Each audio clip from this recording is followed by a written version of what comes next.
Reports from the Inspectorate of Government reveal that Uganda loses an estimated 9 trillion shillings annually to corruption. Despite the existence of 22 anti-corruption agencies and 18 laws to combat corruption, significant challenges persist. A major concern in the fight against corruption is the increasing influence of money in politics.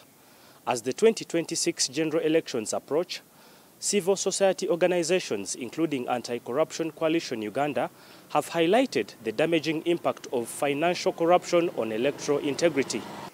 We will be going to elections, and so it's important for us to be able to understand the sources of the monies that we have already started seeing being used, and we think that the spending we are going to have today is going to exceed what we have ever seen before.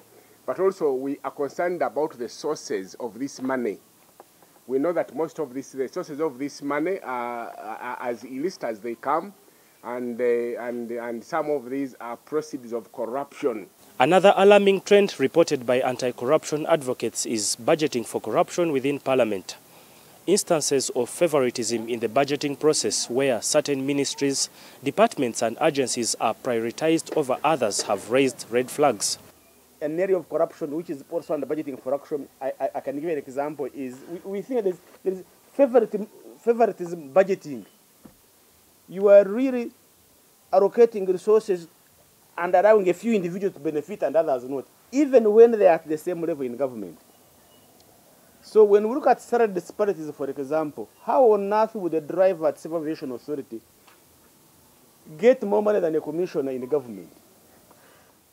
A commissioner in one ministry is driving a brand new car, another ministry has no car at all. But they are all commissioners of government at the same salary scale. Additionally, the government's practice of providing bailouts to collapsing investments and businesses without a transparent recovery plan has come under fire. The deliberate and inability of government to put in place strong policies for bailing out companies and individuals. Again, this is a selfish way of targeting people to benefit from taxpayers' money.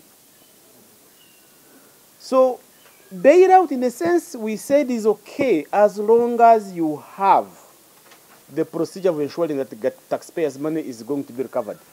But if you deliberately did not put in place a mechanism of recovering your money, if you deliberately ensure that you don't have a criteria of who should be bailed out or not, my friends, that smells corruption. In light of these issues, the impending elections have prompted anti-corruption CSOs to advocate for a comprehensive campaign finance law to regulate political financing. Additionally, they are calling for a more prudent budgeting process to address the misallocation of funds, unnecessary expenditures, and last-minute financial decisions that foster corruption. The fight against corruption requires not only robust laws and enforcement, but also a commitment to transparency and public accountability. Without these changes, the cycle of corruption may continue to undermine the country's democracy and economic stability. David Ijo, NTV Tonight.